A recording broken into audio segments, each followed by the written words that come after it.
सांगायचं म्हणजे आम्ही वेळोवेळी इथे राहतो आणि डोंगराच्या पायथ्याशी आमची जमीन आहे 5 शेजारी. तर या ठिकाणी बिबट्याचा वावर झालेला आहे. बिबट्याने आमचा घोडा आणि एक कालवड, साधी आपली खिदारमधली कालवड, या दोघांवरती हल्ला करून त्यांचा जीवघेण्याचा हल्ला केलेला आहे.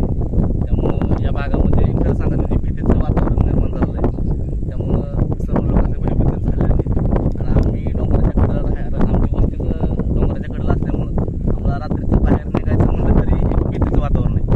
बाहेर निघायचं कसं? हे पण लहान मुलं आहेत ती घरामध्ये, सगळं आहे. एक तर दुष्काळाचं वातावरण आहे आमच्या इकडं, कोणाला खाया नाही, चारा नाही.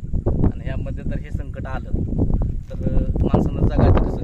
एक तर ते बिबट्या आला आहे, त्यामुळं त्याच्यावर मला त्रास वाटतं. फॉरेस्ट विभागानं लवकरात लवकर सापळा लावून त्याला पकडावा, आम्हाला असं भयमुक्त करावं.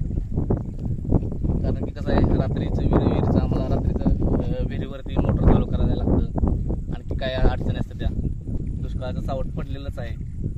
त्यामुळं एक असं भीतीचं आता का हा हल्ला जर घोड्यावर झाला किंवा कालवडावरती झाला नाही एखाद्या माणसावरती झालं तर काय करणार आहे, असं पण एक विषय आहे. त्यामुळं फॉरेस्ट विभागाला माझी कळकळीची विनंती आहे की बाबा तुमच्या फॉरेस्टला एक कंपाऊंड भिंत बांधून घ्यावी, जेणेकरून तुमचं प्राणी आमच्या शेतामध्ये येणार नाहीत. खरं सांगायचं म्हणजे आमचं रान फॉरेस्टच्या खाली असल्यामुळं आम्हाला कुठलं पीक करायचं म्हणलं तरी एक हीच आहे, म्हणजे पीक आम्ही करायचं आणि त्यांच्या प्राण्यांना नुकसान करायचं. आणि नुकसान करून बी भरपाई अशी म्हणावी अशी भेटत नाही. म्हणजे भरपाई आमचं जर 50,000 नुकसान झालं तर ह्यांची भरपाई भेटणार 5,000 रुपये. मग त्यात आम्ही करायचं कसं, जगायचं कसं, शो आमचा एक विषय आहे. त्यामुळं पाठीमागं रानडुकरांचा एक सुळसाट होता, तो आत्ता म्हणजे तो पण आहेच, पण तो झाला की नंतर आता हे बिबट्याचा विषय आला. त्यामुळं आम्ही शेती करावी कवी हा पण एक आमच्या पुढे एक प्रश्न पडलेला आहे. त्यामुळं माझी फॉरेस्ट विभागाला कळकळीची विनंती आहे की बाबा की तुमच्या फॉरेस्टला आम्ही आमच्या सरपंचांना वगैरे पाठीमागे जाऊन सांगितलं होतं, अर्ज पण केले की बाबा तुमच्या फॉरेस्टला कंपाऊंड भिंत बांधून घ्या, जेणेकरून तुमचं प्राणी आमच्या शेतामध्ये येऊन नुकसान करणार नाहीत. पण ते पण अजून त्यांना काही पूर्तता केलेलं दिसत नाही. या गोष्टीला 3-4 वर्ष झाले, पण तरी पण फॉरेस्ट विभाग असं हलगर्जीपणा करते असं मला पण वाटायला लागले नाही का. त्यामुळं की फॉरेस्ट विभागाला माझी विनंती आहे की बाबांनो तुमच्या त्या फॉरेस्टला कंपाऊंड भिंत बांधून, जेणेकरून ती प्राणी आमच्या शेतामध्ये येणार नाहीत, शेताचं नुकसान करणार नाहीत. तर गेल्याच वर्षी माझा ऊस खाल्ला, वाटतं 1/2-पाऊण एकर ऊस पूर्ण संपवला होता. तर मला भरपाई 1/2-पाऊण एकरात मला ते 15 ते मला 20,000 रुपये तेवढे भेटले.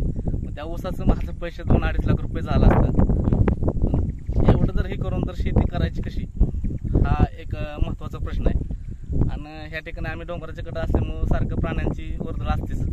तर प्राण्यांना प्यायला पाणी नसल्यामुळं इथं विहीर आहे, आमच्या घराशेजारी एक खड्डा आहे नाही का पाण्यासाठी, पण त्यावरती येतात. पाठीमागच आमच्या वडिलांवरती रानडुकरांना असं एक हे केलं, हल्लाच म्हणजे केल्यासारखं केला, पण कुत्री असल्यामुळं नाही का, त्यामुळं ते थोडे वाचले. त्यांच्या जवळचे काय जखमी वगैरे झाले नाही किंवा त्यांच्या जीवाला धोका झाला नाही.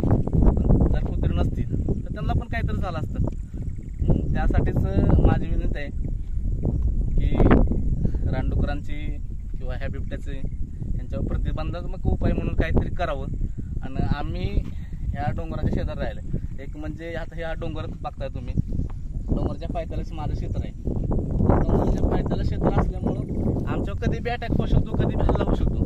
तर आम्हाला संरक्षण म्हणून काहीतरी फॉरेस्ट विभागानं काहीतरी द्यावं, ही एक माझी एक त्यांना विनंती आहे बाबा.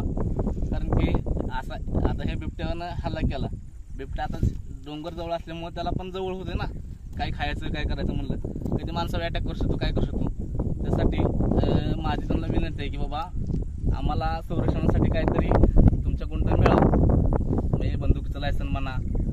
तुमच्याने काय भेटेल ती त्या गोष्टी मिळाव्या त्या एवढीच माझं त्यांना विनंती आहे.